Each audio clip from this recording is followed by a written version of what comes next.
Hey everyone, Michelle Seidling with another episode of Food Experience Unplugged. Today we'll explore how stress management helps to contribute to building healthy habits. Here to help us do that is workplace wellness speaker Janice Litvin. This podcast is available on multiple platforms, including YouTube, Apple Podcast, Spotify, and others, as well as our website at foodexperienceunplugged.com. Please be sure to subscribe on your favorite podcast platform for new content as it becomes available. Please also check out our website at foodexperienceunplugged.com for some free resources as you begin your health journey. Janice Litvin, welcome to Food Experience Unplugged. Thank you so much. Thanks for having me. Oh, we are so happy to have you as the guru of workplace burnout, stress management, a whole gamut of other topics, and we're so excited to really delve into this topic. I'm honored by the descriptor guru. Thank you so much. To start out with, will you give us an introduction of yourself and tell us what brought you to this point in your life and in your career and other areas? Well, it's kind of a long, convoluted story, but I'll make it as brief as possible. I've always loved to move and dance. I actually was a professional dancer for a while, many years ago. And my mother always said, if you get a technical degree, you will get a job, especially as a woman. So I did what she said. I got a degree in math and focused on computer science and got a job as a computer programmer. But I found something out. I didn't really love being a computer programmer. I really loved people. And so after that, I got a job working for a software services vendor. This is before the IBM PC came out, and that company was Computer Sciences Corporation. And I did software support, and I really loved the training aspect and the consulting aspect.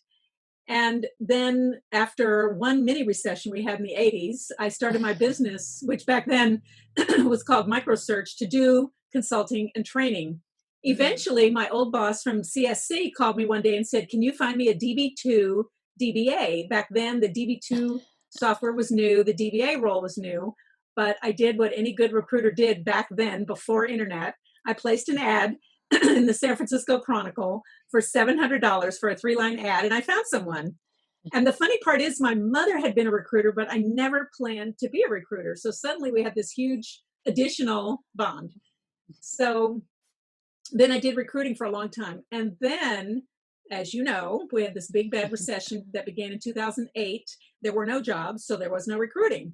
And I was ready for a change. So now I had been doing it for 20 plus years. And so what do you do when you have nothing else to do? Or at least before COVID, you went to the gym. So every day I dropped my son off at high school and went straight to the gym because that's the best. You have to be ready. And that's where I found Zumba. So then I became a Zumba instructor in 2009. I'm still doing Zumba now, 11 years later, loving it. But I needed another mental challenge. I really felt like I needed something else to do.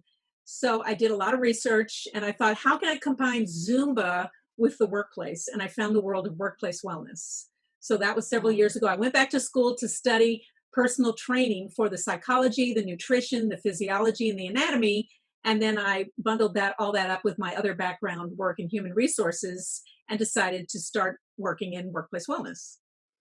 Okay, wow, that is amazing. I love that journey, just really working, kind of understanding your talents and Yes, understanding where you can contribute. And that's yes. fantastic. And I Oh, feel now that I've really found my passion project, so to speak. My passion activity is helping people change their lives. okay, excellent. And that's, what better place to do that than the workplace?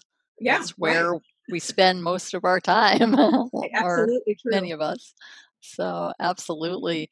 Well, one of your areas of focus is stress management, which is Right. what we want to cover today, and just how that helps to build healthy habits, whether those habits are in the workplace or elsewhere.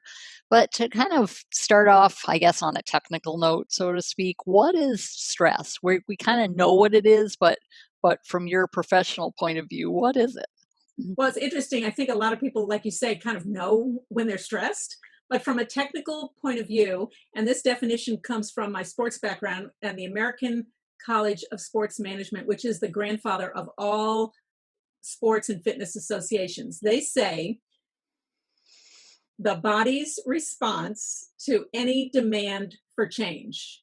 So, for example, if you are running, your body is stressed, so to speak. The body is always looking for homeostasis, which, as you probably know, is a balance, so to speak, an area where you're not too high or too low, so to speak. And so when you're running, you have to challenge your body. Well, it's the same thing with stress. Your emotions are running, so to speak. And Okay. so that's what stress is all about.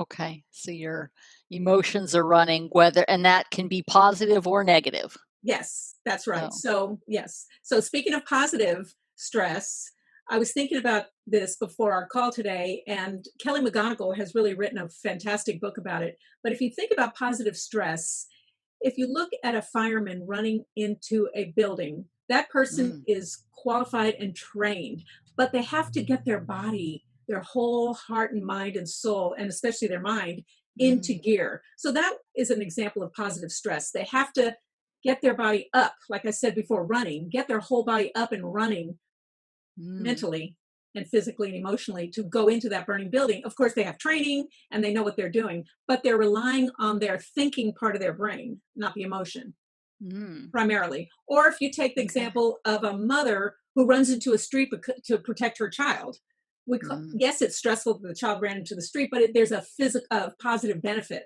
of that kind of stress. And the third and final example, which is a more fun example, is when an actor or a speaker is going on stage, they use those butterflies in their stomach in a positive way. They harness that energy and they breathe and they flow and they have a preparation before they go on. I'm sure all actors warm up their throat, warm up their mind, and there are a lot of things they do before they go on stage. That's another example of positive stress. Okay. So if, as in, okay, positive stress, you're going in to be doing a fun activity, an uplifting activity to Hopefully, help. yes. Well, I don't know Primarily. how running into a burning building, is that really a fun activity, but you're going to be, I guess you're going to be doing some good. Yes, yes. And you're Okay. thinking of a positive reason for doing that item, doing that thing. Okay. And then we've got on the opposite spectrum, we've got the negative stress. And then so you're built on the positive stress, you're kind of building yourself up for that event or experience. And then so on the negative stress example, so are you trying to calm yourself down, or how does that negative aspect work? Well, that's a very interestingly worded, well worded question. In that case, stress, as most people know who go to a workplace, stress can come upon us, as you know. And the trick is to use your mind, not your emotions. So the physiological response to stress, the fight, flight, or freeze response, is centered in the fear center of the brain we call the amygdala. The neuroscientist's definition is the amygdala, the fear center. That's normal. It's normal when we're stressed, whether someone has hurt our feelings or criticized us or been rude or mean or punched us physically. Our body responds. But in the case of the emotional or the verbal stress, we don't want to live there because we lose control. Have you ever had a stressful situation or a fight with a friend and you said, I was so angry I couldn't think straight? That's a perfect example of the amygdala being in charge. But there are many ways to say to the amygdala, thank you for sharing. Now I'm going to engage my other friend, the prefrontal cortex, the executive functioning part of the brain, and I'm going to let the prefrontal cortex have control, which can stop us from saying something we know we might regret later, or from hitting send in that email. Have you ever wanted to write an angry email to somebody and you think, I'm just going to type this. I'm not going to put their name in the to box, but I'm just going to type this so I can get it off my chest and then not hit send and then erase it. So that's the prefrontal cortex, the reasoning part of the brain being the boss.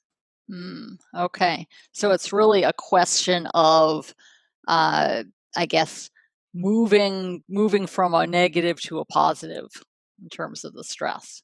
You could put it in those terms, yes. Sure. And that happens, obviously quite a lot with the workplace. Yes. And now how, you mentioned sometimes, oh, I'm so stressed, I can't think straight. How does that stress whether positive or negative, affect our ability to make decisions or ability to set goals or habits or anything like that? So in terms of habits and decisions, but actually you just now asked three questions at once. So I'm going to try, Okay. I'm going to try One to, at a time. yeah, I'm going to try to take them one at a time. I'll give you a perfect example. In one of my weight management programs, a woman, this is a perfect illustration.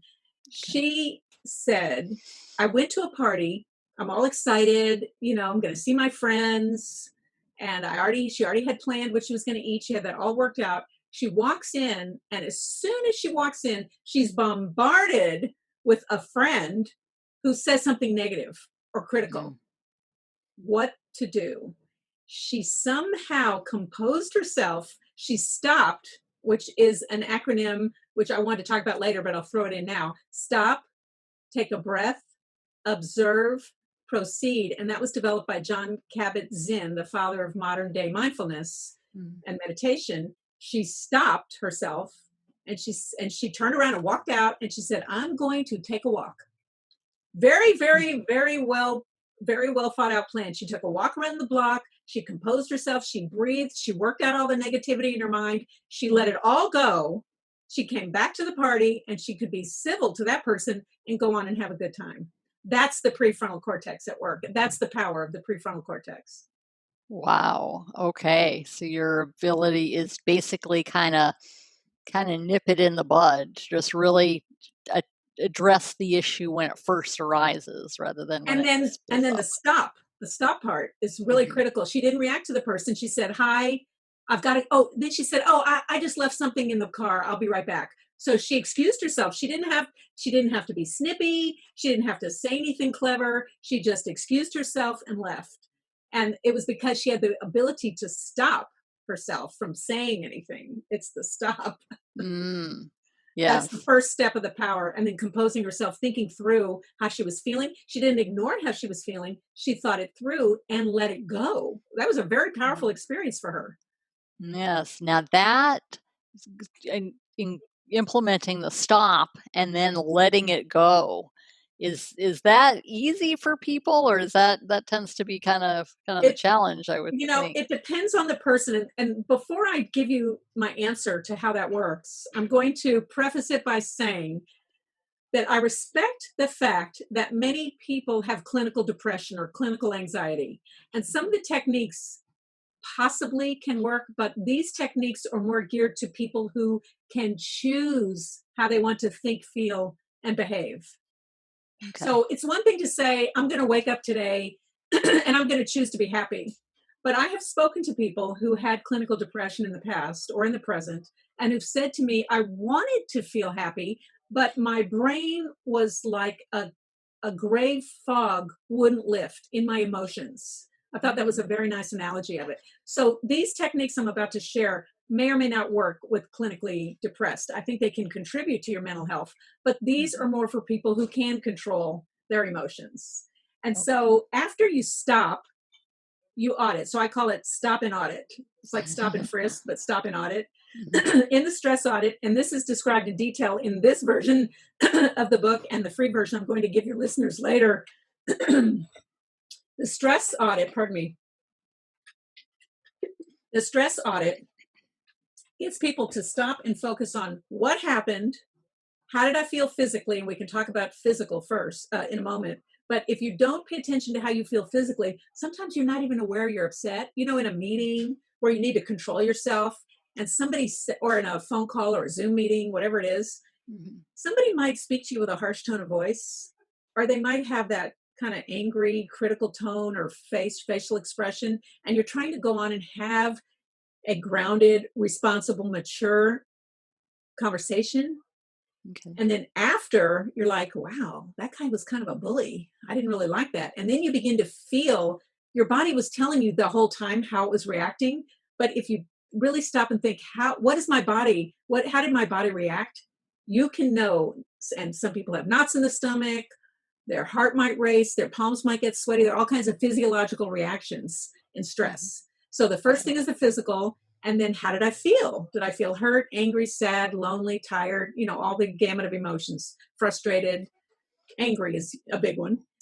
And then what did I say? Did I overreact? Did I say anything? What exacerbating behavior did I engage in? And that means how angry did I get? And how long did I let it go on? Did I let it go on for a week, a day, or an hour?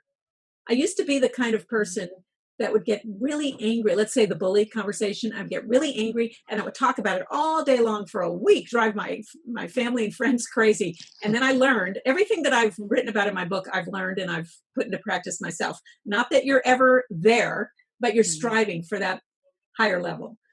So what did I say? How angry did I get? How long did I stay there? And then the final one, which relates to your topic of food, is what possible addictive behavior did I engage in? Did I drink more? Did I gamble? Did I smoke? Did I shop? Did I stay in bed all day? Did I eat? And that's one of my specialties, is the eating part. And so we can address the eating now, or we can address it later. But that's the nutshell of the stress audit, is looking at what happened, the inciting incident or the traumatic event, and then how did I react in those various ways. Now, in the issue of food, and by the way, the word addiction is interesting and complex topic. And I'm not a psychiatrist or a psychologist. My own experience is my guide when it comes to addiction. When we're addicted to food or any product, we get a benefit. It's like you talked about earlier, the positive and the negative stresses. There are positive things, reactions we get from overeating. We feel better in some way, especially with chocolate and sugar. Now, in the case of sugar, Dr. Robert Lustig from UC San Francisco Medical Center, who's a pediatric endocrinologist, teaches us that sugar sets up a reaction in the brain just like cocaine. It releases a happiness chemical, in this case, dopamine. The problem is that the dopamine rush doesn't last too long, and so we go for more. And so there's the addictive pattern of wanting more and more and more. And then we have to build new habits to overcome. So there's addiction is part of it, and habit building is the other part of it. And so it is my contention, based on my experience, that when we overeat in reaction to stress, we are looking for love and comfort and support and care. And we can find it in other ways besides a gallon of ice cream. We can find it from a friend, from a family member, even watching a funny video. But I believe that mostly people are looking for love. Okay. Wow. And pretty heavy. Yes. So just kind of learning to address that. Is that, just based on the workplace environment? Is it harder to think or more challenging, I guess, to manage that stress, to do the stop and then, how you react and so forth? Is it more challenging in the workplace? Than the home, you mean? Than the home, or, if you're active in the community or elsewhere? It depends on the situation. There are toxic workplaces and there are toxic homes. I think it just depends on what you walk into when you walk into that workplace or that home.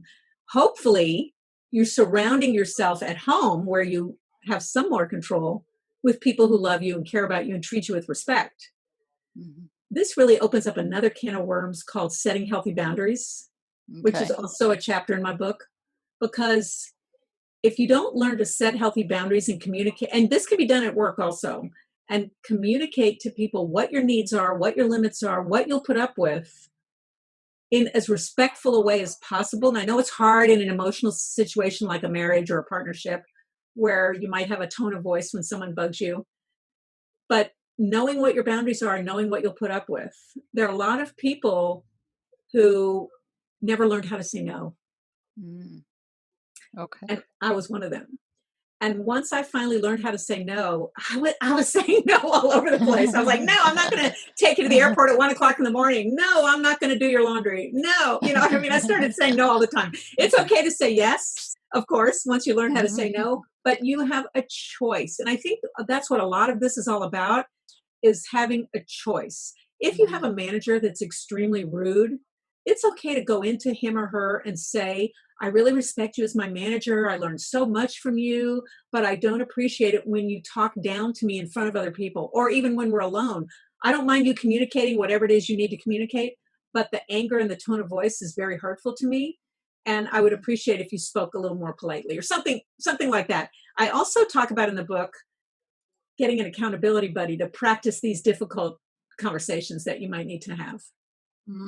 Okay, absolutely. So just kind of forming boundaries with your boss, perhaps with other colleagues, Yes. and then at home, with your spouse or with your other family members. Yes. Just kind of managing that. So is that that would be part of the stop, I guess, the stop aspect of it, Well, the stop maybe? aspect is the knowing yourself. It's all Okay. about, and the stop and the stop and audit, actually, both of Mhm. those together is learning who you are. Mhm. And then when you learn who you are, then you can take action. There's another huge piece to learning who you are. And this is about digging into your past. Now, not everybody, but some people had critical parents, for example. I'll give you another example of someone who came to me and said, every time I came home with a 93, which is an A, or it was back when I was in school, Mhm. my either parent would say, well, what about the other 7 points? How about celebrating the A?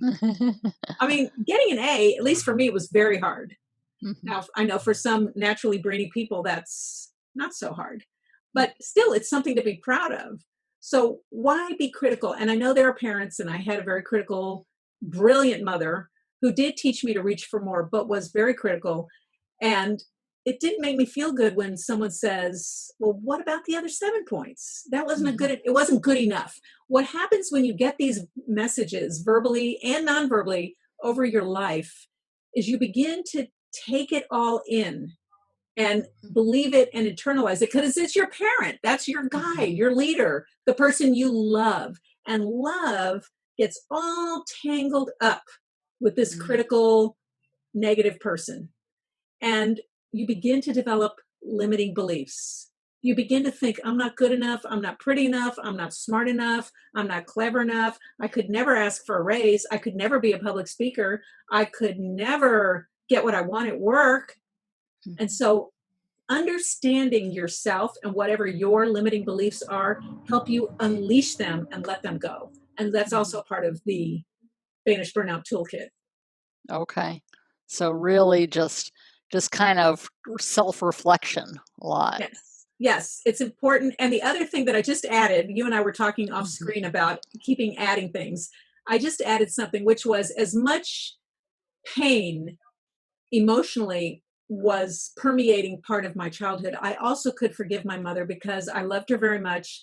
And I knew that she, deep down, she was doing the best she could. And she learned the lessons that she imparted on me from her parent. And I'm sure it went back generations. Mm. There's a funny expression out there that says, Mama passed down more than the china. Mama passed down all these behavior patterns. And so you want to stop the chain and stop the pattern so that you don't become that same kind of parent to your children. Mhm. Absolutely. Excellent point. Now, was that you mentioned, you had to overcome some limiting beliefs as well. Was it challenging over the years to really to manage your stress and redirect your energies?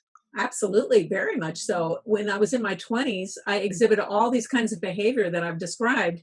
And thankfully, I had friends and boyfriends that would say, you're really angry, and that thing, whatever it was, wasn't that big a deal. And you complain and complain for days. That wasn't that big a deal. Why are you so angry? And when once I heard that message repeatedly over years, I Mm. finally realized maybe I would want to start doing some work on myself. And I did seek the help of a professional psychologist who happened to be Jungian, for those who Mhm. know who Jung was. And Okay. I began to learn how to dig deep and understand who I was, who my mother and father and all these other people in my head, they're all there. All those tapes are there and they're constantly playing. Whether it's you saying something to yourself or a message that's just kind of in there in the brainwaves. I had to learn to unpack. I call that unpacking your emotional baggage, to Mm. unpacking and put a reality spin. No, I'm not that stupid. I thought I was stupid because I didn't make all A's, because I always had that message. You didn't make all A's. Why didn't you made all A's before? Why didn't you? Your brother makes all A's, all those kinds of messages. And I had to say to myself, I'm not stupid. So I didn't make all A's. There are many, we've learned since, there are many kinds of intelligence. As you know, emotional intelligence is one of them. And I thank God I'm very naturally high in emotional intelligence. Maybe I don't have textbook intelligence, but there are other kinds of intelligence that can serve you well at work. Interesting. Now, you mentioned, unpacking baggage or different experiences. If you think of the workplace in general, you probably have a whole gamut of different experiences, people who have unpacked, who have not unpacked. Yes. So how does that, I guess, gel or really kind of mesh in the workplace? Well, I have a few comments, obviously. It is my contention that everyone in the workplace has come with their own set of baggage, as you Mhm. said, Sure. and it's including the manager. Now, many managers, I would say most, I haven't found a stat, although I've asked my expert friends, most managers get promoted for technical skills, not emotional intelligence and not empathy. Though emotional intelligence and empathy can be taught if somebody wants to, and is becoming a much more popular topic, thankfully. And the World Economic Forum has declared that emotional intelligence will be more important than technical skills from here on out, especially for managers. So it starts with the manager. The manager's got to unpack his or her bags first, and then they can facilitate the unpacking of everybody else's bags. Of course, you don't want to air all your dirty laundry that's in your baggage, but you want to go home and work on it so that you can come to work with an even playing field. And here's some things to look at for a manager. When someone is not acting themselves, or you have someone who's overreacting and acting out, so to speak, like a child, then that person is living in their old baggage. Mm. People who overreact and act like children, which there are many, and who make demands that are unreasonable and always have to get their way and think their way is always right and won't listen to other opinions, those people are living in some old baggage. Mm. And we don't need to we don't need to make them unpack their baggage at work, but we need to just point out to them that they might want to go home and buy this book and start unpacking their baggage and learning that their behavior is not working for the team. A cohesive team is a team of people who are living in a reality situation and learning to get along as a team, which obviously means they have to negotiate for their decisions and put other people before themselves. Mhm. And I think it's important for this is a whole segue on managers. I think it's Mhm. important for managers to spend the time, even in this time of a pandemic, when people are not together. We have functions like this, we have Zoom and other kinds of video communication tools, to really spend the time with their people one on one and one to many, and have these mental health visits and how's everybody doing. And I notice your work is a little bit suffering. What's going on? Is somebody sick at home? Do you have to manage your children's schoolwork at the same time as your work? Would you like me to reshuffle some of your priorities? A good boss is paying attention and is clear on what's happening with that person. Okay. Yeah, that's really an excellent point because I mean, really, the uh, the buck doesn't stop there, or I guess it starts there with the Right. manager, as you said. Right. Yes. Now, in terms of balance, because you hear stories about stressful work situations, and the person brings it home, so to speak. They bring Yeah. their stresses home, and I guess you can also have the other way around when you've got home stresses and bringing that. How can you how can you either balance or really try to not bring your stresses to one place or the other? Is that even possible? That's a very, very important and good point. If you're not paying attention, then you are carrying your stress around on your shoulders from one place to another. But using the tools in this book, the stop and audit, and some other mindfulness techniques, unpacking your bags, doing the reality spin, learning how to set boundaries, all these pieces add up to a person who is aware. Now, of course, if someone has a generic bad day and they come home and maybe the spouse says, "How was your day?" and they explode, obviously they had a bad day and they're just they haven't had a chance to process it. Maybe they need to go for a walk alone or with their partner. Maybe they want to have one glass of wine. Maybe they just want to sit alone in a room and think and journal or read a funny book or just be alone. Mm. So when you enter the home from work or the work from home, you do have to have time to stop and audit. And it can be a 1 minute audit. It doesn't have to be the big writing process. It can be a 1 minute check in. How am I feeling? Wow, I know I had a bad day. I hope I don't unload it on my family. Um, and so on your way home, that can also be the time that you can do the mental stop and audit, and just check in with yourself and make sure that you don't unload all the stress from work on your family. Good point. So that commute time can be beneficial in that regard. It can be, So, yes. And okay. speaking of commuting, I always use this example in my talks. When you're fighting traffic, that's one of the most stressful moments for many people. And we're not there right now, but I think we will get there sometime in the next year. You can sometimes choose not to commute during the big rush hour. I know many people are on a schedule, like nurses and a lot of people, construction people. But if you have to commute during that very difficult hour, try to remember that you choose how to react. You Mhm. choose whether you're going to let that stress bother you, or you change your behavior and you say, "I hate traffic. Friday afternoon traffic, so stressful. I can't stand it. I got to go home during rush hour. I have no choice. I'm going to put on a funny audio, or I'm going to put on an audio book that I'm loving Mhm. listening to, or I'm going to listen to some soft music." But you have to have a strategy, or traffic's going to drive you crazy. And then you are going to be stressed by the time you get home. Oh, absolutely. Good point. Yes. Just kind of not only having that, it's not just that time, but what you're doing with that time, Yes. essentially. Or like I said before, maybe processing what happened at work and then letting it go during that time. Definitely. Now, the letting go part that's maybe I'm thinking that's probably challenging for some people. Yes. And you we'll talk about your book later here in a few minutes, but in terms of how do you let it go? You're able to stop, you've got the stop cycle, and then is there a cycle for letting go?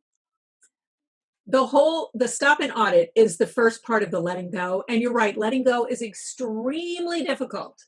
But I want to say that with enough practice, the letting go will come easier and sooner and sooner and sooner. And let me give you an example. I went to the grocery store to buy a gift for my son's girlfriend. And it had to be, she wanted this one particular gift card from her favorite store. And I was on a tight budget because I had to go to the gym first, and then I had to get the gift and get home and shower and all that. And I actually called this particular store to make sure they had her favorite gift card. I get there and I can't find it. And this Oh. place has so many gift cards, and I'm looking up and down, walking around, feeling myself get angry. And this is after I began writing the book and done a lot of work on myself. And I feel myself running a tape in my head. I can't believe these people are so stupid. I've called. Why didn't they tell me? So I have this whole dialogue in my head. I'm going to have to go all the way up to the front of the store. I'm running out of time. Oh my gosh. And as I'm walking up to the front of the store, I stopped and said to myself, is this degree of anger appropriate for this situation? Mm, Has good anybody point. broken their leg, or has there been a car accident? No. And this is not important. So you need to stop, and you need to choose to be positive. And it's not the person in the front who you go talk to. It's not their fault that you can't find the gift card.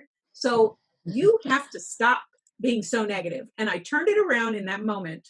And I went up to them, and with a big smile on my face, I said, would you please help me? I can't find this blah, blah gift card. Please help me. And it was there. I just couldn't find it. Mhm. And so that's kind of a semblance of letting go, as learning to catch your thoughts. And when Okay. you do the exercises, the stop and audit and understanding what characteristic behavior patterns are, overreacting, exaggerating, putting shoulds on yourself, and do a lot of this unpacking of your emotional baggage, sooner and sooner and sooner, this stop in my head process will happen. And then you'll ask yourself, is this degree of anger appropriate for this situation? So the whole Mm. goal of the book and the process is teaching people to stop and observe their behavior and then ask, is this degree of anger commensurate with the situation? I love that. I love really just that introspection. Of course, it's challenging when you're in the moment, but Yes. being able to step out for a minute and assess yourself. And it Uh, happens now for me sooner and sooner. It's not perfect. I mean, things happen and we're human beings, we react. But we can ask ourselves, how do I want to react? How do I really want to react? Of course, sometimes we get tired, other things are going on and we let our stress awareness level drop down a little. But mm, the goal is to get enough sleep, to eat properly, to exercise, and to really take care of yourself so that you can be sharp and aware as much as possible. okay. So there you're kind of alluding to things that you can do, but what are some steps, you've got sleep, etc. What are things people can do when they're, either want to prevent that or just realizing that, okay, this stress is going to take over my life if I don't do something about it. The So, easiest thing they can do until they get this book or bring me to their organization to do a workshop, the easiest thing they can do is to buy a journal or take out a piece of paper and start writing. There's an extremely powerful thing that happens when you write, and it's been well documented over the years. In fact, I recently heard Daniel Pink on a webinar say, you don't even know what you're thinking until you write.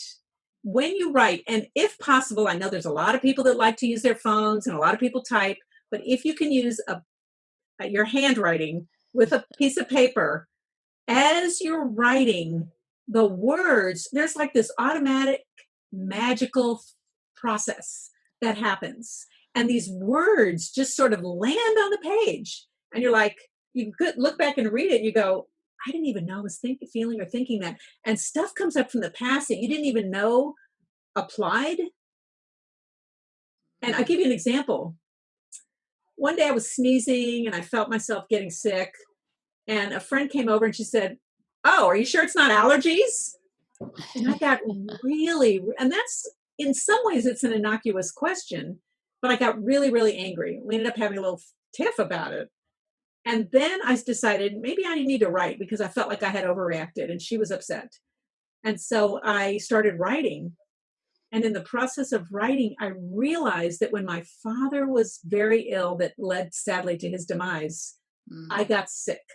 And I went to the doctor and I said, I need to go home, but I feel sick. Would you give me an antibiotic? This was when you could still ask for an antibiotic. And she said, well, are you sure it's not allergies? And I got really angry at that doctor and I started kind of overreacting to the doctor. My father's on his deathbed. I want to go home. And I didn't know that I was hanging on to those feelings when my friend said, are you sure it's not allergies?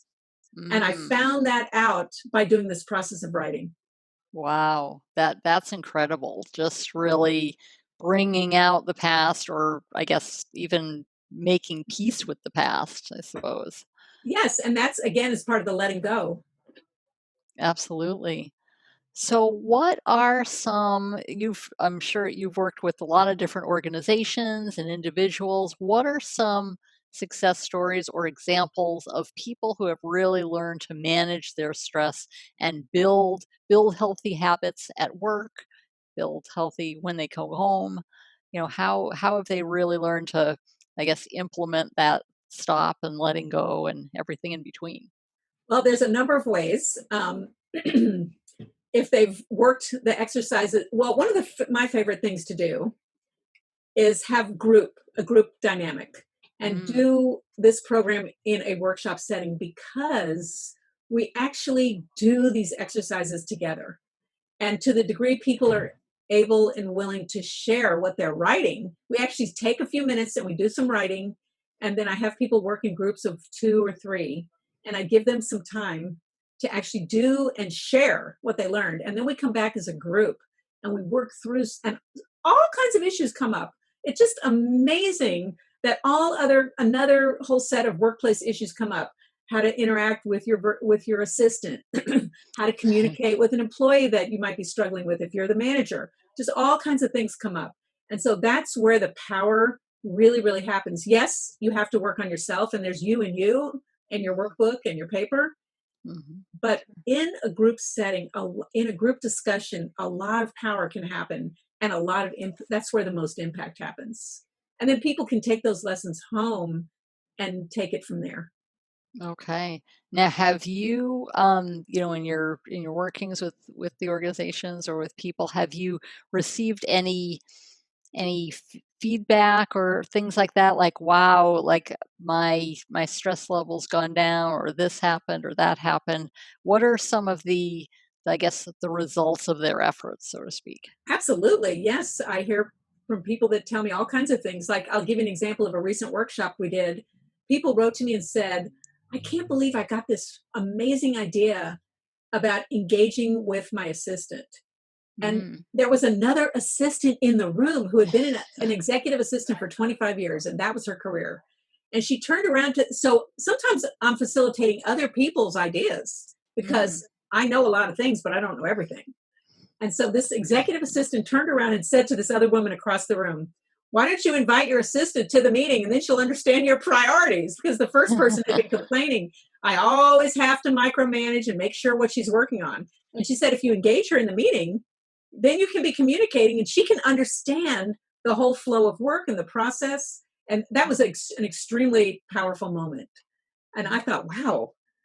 So I had never been an executive assistant at that level, so I didn't have that answer, but I thought it was a very powerful moment. Another is the case where someone described a boy on her son's basketball team. A 17-year-old boy threw a chair against the wall at a basketball game when the referee voted against him, or whatever the word, it ruled against him. And it reminds me of Draymond Green. For those of you in the San Francisco Bay Area and love the Warriors, though they're not doing that well now, but they used to be, as you know.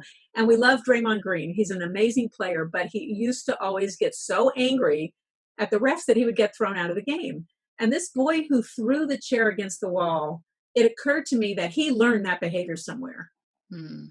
And this mother could write to me and say, now I realized what I needed to do, and just not let this behavior go on and on. So a lot of these ideas of not unpacking your baggage come from childhood quite often. It could be issues could come from a parent, a teacher, a social situation, different friends, or other leaders that had an impact on a child, a clergyman maybe.